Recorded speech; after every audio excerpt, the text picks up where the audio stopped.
Você foi eleito pelas urnas eletrônicas, né? Sim, Que vamos falar sobre isso.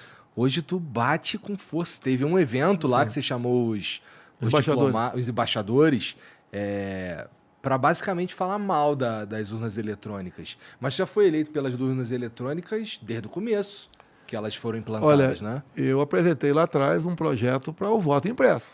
Mas em 93 o senhor pediu para ser urna eletrônica, não foi? Não, lá atrás, no começo, eu apoiei a eletrônica. É.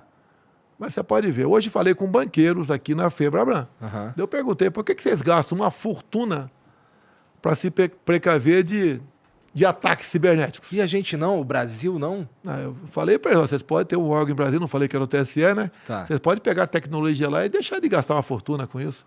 Tudo se aperfeiçoa. Agora, o que acontece? Eu não falo de urna eletrônica, eu estou me comportando como um magistrado a questão do eletrônico. Eu falo que estão nos autos. Né? O que aconteceu? 2018. Eu, candidato, facada, primeiro turno. Em dado momento, apareceu uma fotografia na televisão da apuração. Apurado mais ou menos 10%, apurado quase 90% do Nordeste e aproximadamente 40% do Sudeste. Eu estava com 49%. Ganhei eleições. Pô, quando acabou o primeiro turno, passei para 46%. Espera aí.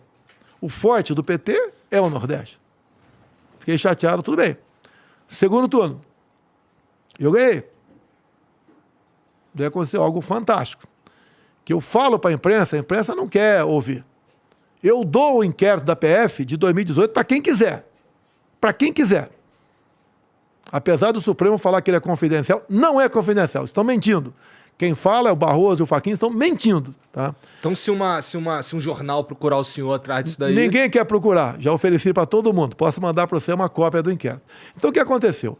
Houve uma denúncia de uma lauda dizendo que os hackers ficaram dentro do TSE por vários meses e poderiam ter feito um montão de coisa. Quando a ministra Rosa Weber tomou conhecimento daquela denúncia, imediatamente ela pediu para abrir um inquérito. Que se houve fraude, fraudou quem ganhou. Eu havia fraudado. Sim. Bem, começou rapidamente a Polícia Federal, decisão urgente da ministra Rosa Weber, apurar a fraude naquele papel da denúncia. Então, e rapidamente o TSE começou a prestar informações. Então, o que eu vou falar aqui está assinado pelo seu Giuseppe, é o chefe da UTI, lá do Giuseppe Giannini. Giuseppe Giannini. E ele escreve lá, responde ao TSE, olha, desde o início de março de 2018 até o segundo turno, os hackers ficaram dentro do TSE. O TSE que disse isso para a PF, não sou eu. Diz mais, que eles ficaram com a senha de um ministro. E esse ministro, de nome Banhos. E diz mais, que vários outros senhas, inclusive do braço direito do senhor Giuseppe Giannini, teve a senha também capturada pelos hacks. O TSE que diz isso, meu Deus do céu, não sou eu que estou dizendo. Não sou eu que estou dizendo. Isso é um inquérito de 2018. 18, sim, novembro de 2018. Até hoje o inquérito não foi fechado. Quer ver uma coisa fantástica? Eu peço que ele está em casa, pega um papel e uma caneta. Anota aí. Começou a apuração das eleições em capital São Paulo em 2020. Tá? Primeiro turno. Com 0,39% das urnas apuradas, o sistema tem um blackout. Trava o sistema. Daí você vê na televisão, 0,39 apurado. Estava lá. Estava lá o Covas, com tanto por cento. Estava lá o França, tanto por cento, dos 39, né? Estava lá o Celso Russomano, Boulos, do primeiro ao sexto. De repente, destrava o programa e vai para o 100%. Daí você vê, a classificação é exatamente a mesma. Covas, França, Boulos. Pode acontecer? Pode acontecer. Apesar de a gente saber que as primeiras sessões apuradas são mais próximas do TRE. A periferia nem sempre tem uma ideia semelhante, né? O voto semelhante a quem está ali mais no centro da cidade. Pode acontecer? Pode. Agora, outra coisa. despreze as casas decimais dos percentuais. O mesmo percentual com 0,39 é com 100%. O mesmo percentual, desprezando a casa decimal. Se você pegar o 7º e o 8º lugar, acho que foi a Joyce House, mas não sei mais quem, ambos tiveram pelo turno 1, alguma coisa. No segundo turno, ambos tiveram 1, alguma coisa. Só inverteu o percentual. Isso pode acontecer? Pode. É quase você achar um grão de areia na praia de Copacabana. São suspeitas. Por que não aceitar as propostas das Forças Armadas? As Forças Armadas não estão interferindo no processo eleitoral. Em portaria de outubro do ano passado, o senhor Luiz Roberto Barroso, então presidente do TSE, convidou as Forças Armadas a integrar uma comissão de transparência eleitoral. Só que ele, eu acho que não sabia quem era o chefe supremo das Forças Armadas, que sou eu. Convidou as nossas Forças Armadas, ou as minhas Forças Armadas, a participar da transparência eleitoral.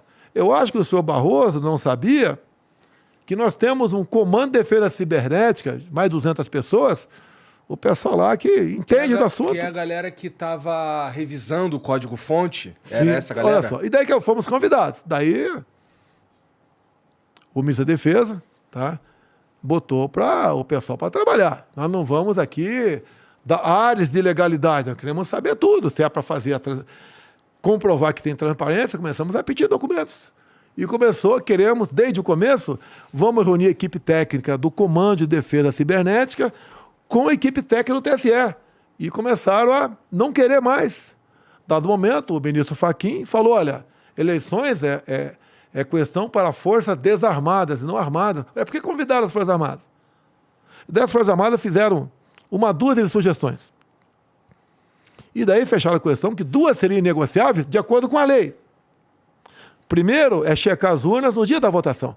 Começou a votação aqui, por exemplo, tem 10 urnas aqui. Começou a votação.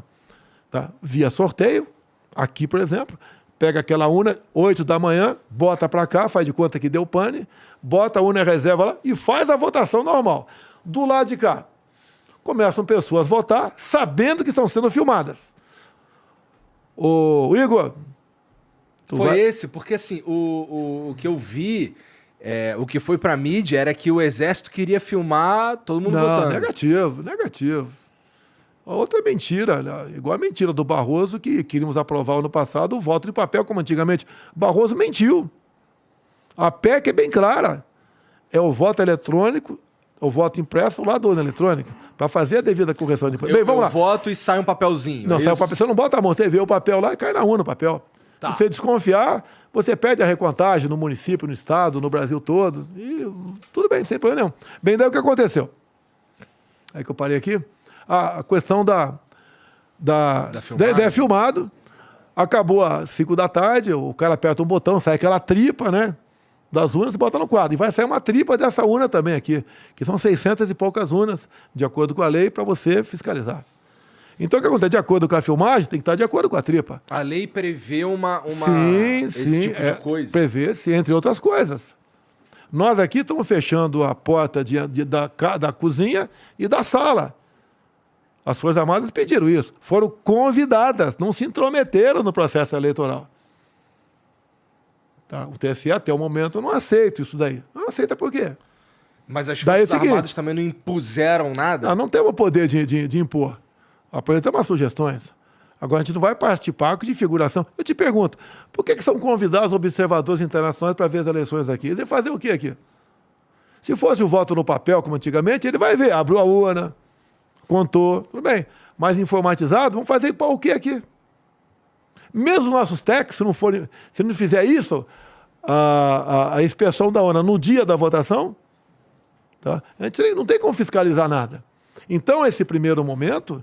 é quando, 5 da tarde, essa urna aqui, dessas 600 urnas, que foram pelo Brasil todo, que foram colocadas aqui, quando você apertar o botão, como foi filmado, você vai saber como você votou, que é forma aleatória, tem que dar o mesmo valor lá. Por que o TSE se nega a fazer isso aí? Daí você vai para a apuração. O que diz a lei na apuração? É um ato público. Como é que é feita? Tem gente que desconfia da Mega Sena. Como é que é a apuração da Mega Sena? Eu quero falar com a Daniela, perto da Caixa. Tá? Para a gente ver se leva algumas pessoas para ver uma apuração da Mega Sena na quarta e no sábado. Tem gente que desconfia. É público isso? Não, a apuração da Mega Sena não é público. Eu estou mostrando... Não, mas eu estou falando A apuração tem que ser público. Se é numa sala cofre, não é público. 20 e poucos servidores apuram lá dentro. Eu vou chegar lá, que o negócio é grave. Tá? Como é que é a apuração da Mega Sena? Às 19 horas, para de quarta ou de sábado, todo mundo jogou, parou. O nego faz um tal de hash. É um backup. Está aqui nesse computador, estão lá 300 milhões de apostas, né, no Brasil todo. O nego faz uma cópia, leva para outro computador na outra sala. Esses computadores não têm qualquer ligação entre si. Então temos 2 computadores com os 300 milhões de volantes lá dentro. E daí, às 8 horas, uma hora depois, se faz o sorteio. E daí começa simultaneamente a apurar o sorteio. Não tem como você ter um bilhete premiado aqui e não ter lá. Fraude. A não ser que você suborne lá 20 servidores. Ninguém quer se expor. Tá? Tem uma carreira, tem a tua honra, a tua dignidade, tem a sua honestidade, não quer. A apuração nossa é na sala cofre, ninguém entra lá. Sala cofre, ninguém entra. Eles ficaram bravos que se falou no passado em sala secreta. Não, não é secreta não, é sala cofre. Tá? Então o que acontece? O que as Forças Armadas sugeriram? O mesmo duto que alimenta a sala cofre, chegando sessão por sessão do Brasil todo, que entre numa sala do lado da Comissão de Transparência Eleitoral. Ali vai estar o AB, vai estar a Polícia Federal, vai estar a Força Armada, vai estar a CGU. Para quando acabar a apuração, ter o resultado lá exatamente igual daqui, igual a Mega Sena. Por que eles não querem? A gente chama de apuração simultânea. Por que não querem? Agora, o que o seu Fachin fez? É uma redundância, ela me parece... Pois é, assim, se foi isso que está sendo proposto, assim, eu também não sei por que não querem. A gente começa a desconfiar, né? E não é bom você desconfiar. Eleições não é minha, do Executivo, não é do Legislativo, não é do Judiciário, não é do TCU, não é do TSE, é do povo. Você tem que ter o direito de saber que o teu voto foi computado para aquela pessoa, não interessa Com certeza. Quem foi aquela pessoa. Então, quando eles nos procuram e botam as Forças Armadas na Comissão de Transparência Eleitoral, e quando você apresenta as soluções, as sugestões, não querem acolher, porque as Forças Armadas fez um trabalho desconfiado, você não merece credibilidade, espera aí. Por que não aceita a equipe técnica das Forças Armadas conversar com a equipe técnica do TSE? Mas, presidente, em 2018, a gente teve um cenário no segundo turno que ele foi meio... a grosso modo, ele foi... o senhor ganha as eleições com um pouco mais de 1/3, o segundo lugar fica com um pouco menos de 1/3, a gente tem mais ou menos 1/3 de pessoas que não quiseram votar. Ou votaram nulo, votaram em branco, qualquer que seja. Mas mesmo assim o senhor ganha. Então, não era um cenário ainda mais fácil de se manipular para, por exemplo, porque assim, pelo que o senhor está falando assim, a ideia que passa é eles não me querem aqui e vão fazer de tudo para algum outro candidato ganhar. Então, mas em 18 você ganhou. Olha, eu não quero aqui fazer ilações. Tá. Por que o inquérito de 2018 não foi fechado até hoje? Bom, também não sei. Pô, pelo amor de Deus, completando 4 anos. Pô, o TSE informou. Giuseppe Giannini assinou embaixo. Os hacks ficaram aqui de final de fevereiro, começo de março, até o segundo turno.